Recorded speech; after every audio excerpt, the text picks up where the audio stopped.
Hey, what's going on, guys? It's Jack, back again to bring you the mastering of Spirit Shell. There's been a lot of questions, especially over the course of my Mythic progression, about how you can best master Spirit Shell and absolutely blast with it, really. Spirit Shell has been crazy dominant throughout all of Castle Nathria, and it has just completely overshadowed so many other healers. So I wanted to be able to make another video to kind of complement the 9.0 guide that I made, to start going over some of the lessons that I've learned as we've gone through all of Castle Nathria progression and finished US 4th. And wanted to start, kind of reflecting on some of the things that I learned to help you guys as you're going through your own progression. So starting it off, quick refresher. Talents, again, what you see here on your screen, for example, the usual sort of build. You're going to be running with Schism full time whenever you're playing with Spirit Shell. You're always going to be running with Mindbender because it aligns the Spirit Shell's cooldown and everything like that, to be able to just pump up those shields as great as you possibly can. Now, in terms of taking Purge the Wicked versus Halo, usually you're prepping lots and lots of shields before the damage actually happens, so often you're not really getting any heal value from that Halo that's going on. It's also a lot easier to be able to maintain Purge the Wicked and have more time for other damaging abilities as opposed to Shadow or Pain, things like that. So this is your usual setup that you're going to be running with for the Covenant. Venthyr is absolutely crazy insane. And of course, there's two soulbinds now, both Nadia and Theotar, that both have their second potencies available. You can no longer cancel aura Nadia's Thrill Seeker, so you're not able to have quite as much control over that. And then General Draven gets his second potency Conduit coming up very soon, as well as his Stand Your Ground buff, which is like the 4% healing buff for just standing still. So probably be looking at that, or Theotar. Sometimes Nadia can have some good alignments with your ramps, but other times it's just totally random. So as we got ourselves ready for that, legendary you're going to be running with is Clarity of Mind. Getting that extra 3-second extension onto your atonements is really insane, because it guarantees that, the atonements that you have extended are going to be able to be hit with Schism, Mind Games, your penance. You're going to hit a big chunk of your damage with that extra 3 seconds. It gives you a lot more room to work with, so getting a Sludge Fist kill is incredibly crazy important. After watching this video, I'd really heavily recommend you guys going into 2 or 3 boss encounters, depending on where your progress is at, and just working on a lot of practice for this. Pick fights like, Shriekwing or Sludge Fist that are very predictable, even Hungering Destroyer, very predictable boss fights that don't require a crazy amount of movement to be able to practice and get that ramp as consistent as you possibly can. And then we're going to talk near the end of the video about some of the more stressful situations that you can work on, that you can be dealing with as well, to help kind of get you through and still continue to have very powerful ramps while also being able to do the mechanics as well. So as we're looking at what your ramp should be, what is a ramp, right? Ramp's just a term that's been popularized since basically Legion, when they remade Disc, and it's basically building up a lot of atonements. This one doesn't really have like I'm gonna hit Divine Hymn, I'm gonna hit Tranquility or whatever. Your ramp is your mass application of atonements to be able to heavily shield, or in the past, heal the raid. So your ramp right now is going to be with Spirit Shell, and for most people, it's probably going to involve getting 6 or 7 powered shields. You can also cast a Shadow Mend into a shield as like your first cast, because Shadow Mend applies atonement at the end of the cast, whereas shield applies it, it's instant cast. So at the beginning of the global cooldown is when it applies it. So you can kind of go Shadow Mend into shield, and usually be putting out 6 or 7 shields. If you have a lot of haste, like 27 to 30 something percent haste, you can go with 8 shields, followed by your double Radiance cast. So as you're going to be seeing from my ramps, and you can see the action tracker in the top left of your screen, as we're going through a lot of these different ramps, it's going to be, like I said, that's 6 or 7 shields, followed by the double Radiance. Often I'll go Radiance, reapply Purge the Wicked, then cast Radiance again. And then there's a macro, and you'll see it on your screen right here, which macros together your unused trinket, because you really want to be using the badge that you can get from Conquest. Even just getting it at like 200 item level, if you really hate PvP, it's still very, very worth to go get. Ideally, get up to 1800 as you can. You don't lose any rating before 1600 as well in arenas, so it's overall just kind of like a grind fest. You get it out of the way and you're in good shape. A lot of people are also using the Insignia, the Alacrity trinket, which is just baseline haste because it's just a predictable trinket to go target, you know? So those are always good options. You definitely want to get the badge though, because you can macro, like I said, your trinket, your Mindbender, your Spirit Shell, all of those different things together to be able to just have one button and you can hit every single time. The bonus part of this macro though is that whenever you switch to Lenience for dungeon content, it'll still use Rapture as a mouse over macro so that you'll be able to just use it as you normally would. Whenever you activate Rapture, it'll cast a shield out onto whoever you're targeting or whoever you're mousing over at the time, which makes your life very easy. So you got the fundamentals of your ramp. You're going to be having that, like I said, 6, 7, or if you have tons of haste, 8 powered shields that you're gonna be pumping out. Radiance into Purge the Wicked, into Radiance, followed by your Mindbender, your Spirit Shell, your On-Use Trinket, all in the same button because Spirit Shell's off the global cooldown. That is then going to extend the duration of all your atonements thanks to the Clarity of Mind legendary, and then you're going to start damaging. So ideally, you're making sure you're hitting a target that's not going to go immune, because like the Council of Blood fight, some targets can go immune, which wrecks your Spirit Shell. You don't care if the target takes 99% less or 99% more damage. That doesn't affect your Spirit Shell shielding at all. Ideally, you hit the target that's taking a lot of damage, like on Sludge Fist or something like that, sure. But it doesn't actually affect any of your shielding or anything. It's only if they're immune is when it gets affected. So you'll cast your Schism, you'll cast your Mind Games, your Venthyr Covenant ability, followed up by Penance, Mind Blast, and your Smites. Best build up your shields. So most of the weight of the shields is going to come from the Schism, the Mind Games, followed up by the Penance. Those are the, just the big chunk of it. So if you ever get into a situation where you're running late on a ramp, you're kind of falling behind a little bit, that's always going to be an area where it's better to, kind of cut your losses and make sure you're still early or you're before the damage comes out, rather than trying to sneak out a couple of extra atonements and then you're late and you miss the whole damage window, right? Keep that in mind. Some fights will kind of vary and we'll talk about that as well. So now that you've got that, that is your basic ramp. But what else do you do is one of the most frequent questions I get on the stream, as well as what else do you do when you're not ramping, right? So every minute you're going to be able to have access to Spirit Shell, but outside of that, you really don't have a lot of mana. Even if you do have an Innervate as well, you don't always have a lot of mana to be able to work with. So it's very important that you're being very conservative with your mana outside of your ramp window, right? That means keeping up Atonement on the tanks. You can spread around Purge the Wicked a little bit if targets are going to live for a while. You can use your Penance on cooldown. You do not want to use your Mind Blast on cooldown because Mind Blast costs a hefty amount of mana. You only want to use it with your ramps. And a lot of times you're just going to be spamming Smite.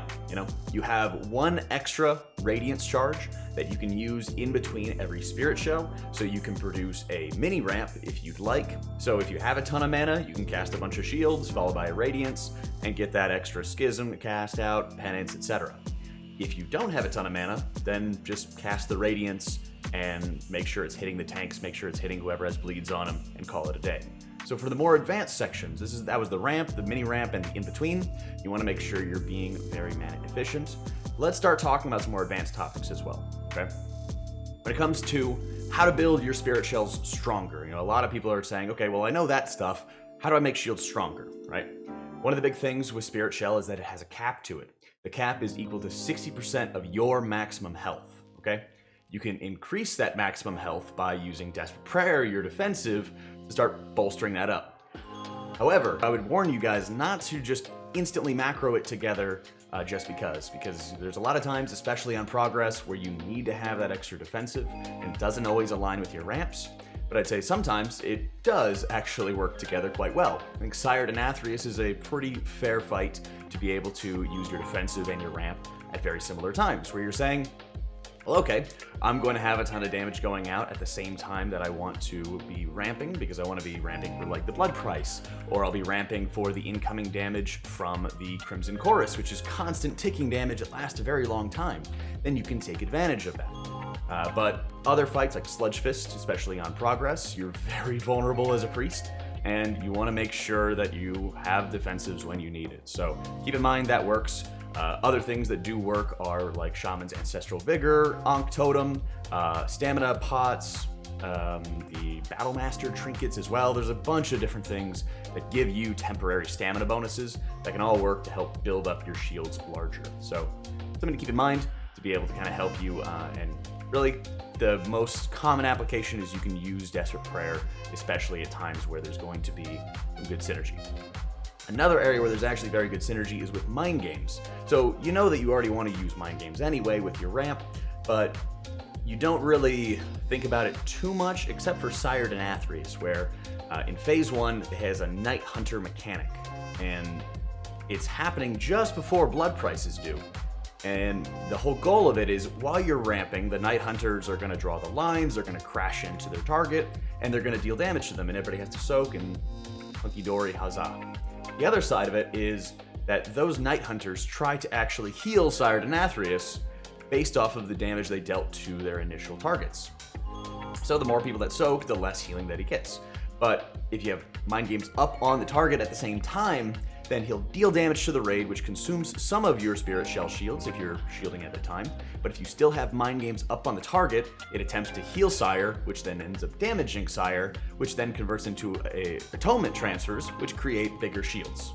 So in Phase 1 of Sire Denathrius, if you have the Shattered Perceptions conduit, you always run the Exaltation conduit, but there's some debate and everything like that over the second conduit you can run, but Shattered Perceptions is really good for Phase 1 to be able to help basically cheese this. So you have enough uptime, you can deal extra damage to the boss, and you can crank up your shields to infinity, right?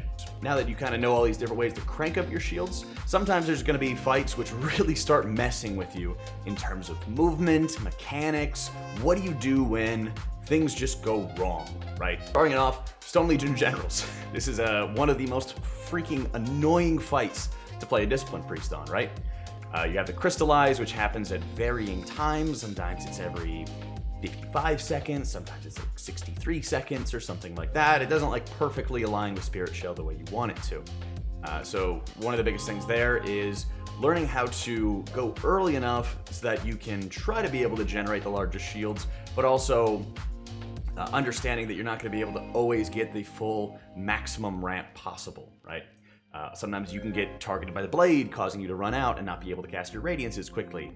Sometimes you're getting the Crystallize on yourself. You know, sometimes you have to cast the Master Spell because you want to have the Spirit Link Totem going down at the same time as the Crystallize Meteor is coming down at the exact same moment. There's a number of different things that are really happening. So one of the biggest things that I would tell you guys is try as best as you can to practice cutting corners on relevant areas. So, for example, if you start getting the blade on you, you have to run out, and you're still in the middle of like applying your power word shields, start casting, like get to your location, start casting your Radiances, and try to go early and try to preempt it as best as you can, right? And say, okay, I'd rather be early than late, especially on a fight like Stone Legion, where if you fall behind, you are absolutely left behind, and you just you could very well have a bad Spirit Shell in the first one if it means that the second and third are consistent and good, right? Rather than being good timing on the first one and completely missing the second and third. You know, the more that you're able to kind of lock down those timing, the more potent your overall shielding will be. Stone Legion, you often we're going to lean on multi-dotting with Purge the Wicked. You know, you're going to lean on your Mindbender's attacks and just trying to get out, you know, your Schism, your Mind Games, maybe your Penance if you can, with enough time remaining. Artificer Zymox is another great fight to be able to, well, get you into really big trouble with some of your ramps, and it's very awkward when you're having to have ghosts chasing after you, when you're having to run out specific mechanics, like any of the portals, for example. A lot of these fights start sort of coming together and challenging you in terms of your movement and your positioning and everything like that. So one of the biggest things I would stress is watch what you have to do next, because you have such a wide range of time. You usually have, you know, a good 15-20 seconds or something like that in between each Spirit Shell, where you're able to say, I can move around a lot, I can reposition myself, I can start preparing for the next thing without really any HPS punishment, because your job isn't to cover all the healing all the time. Your job is to cover the healing once a minute, and then provide some nominal support on the side, help the tanks out, help whoever's taking priority damage from like Withered Touch, for example, right? So when it comes to dodging ghosts, watching for where you have to move next. Some ghost chases, you want to already be in the middle of the room. Some of them are going to have you, for example, run to the portal or using the lock gate. Some of the opportunities, for example, to take advantage of your Door of Shadows. For example, when you're getting chased by ghosts, you can use Door of Shadows really quickly, and then you can start being on the run, applying shields, get into the corner away from the ghosts, get your radiance charges out like you'll see on the clip and everything, to make sure you're not going to be in a poor position. There's a lot of different fights that are going to mess with you like that, and trying to understand that you have so much time in advance to say, okay, well, I'm at the edge of the room, I just finished my ramp, now I can take the time to start walking around, moving around, and reposition myself to better be able to maneuver as needed. If we're looking for timers for specific fights, I'd really heavily recommend checking out my written guides below. I've got a link to them in the description. I go over every single boss encounter. I go over all of the relevant mechanics that you want to be ramping for. I also have when I hit Spirit Shell, so I start ramping about 15 seconds before that Spirit Shell timer, so you can check all those out in the description below, as well as having 1-minute clips for every boss fight except for the last 3. And the last 3 boss fights I have are first kills or second kills with commentary and going over pretty much everything. So be sure to check it out. Let me know if you guys have any sort of questions, comments, concerns, anything I can help break down for you guys. Otherwise, thanks so much for tuning in. Hope you all enjoyed it. Hope you all found it informative. Love you faces. I'll catch y'all next time.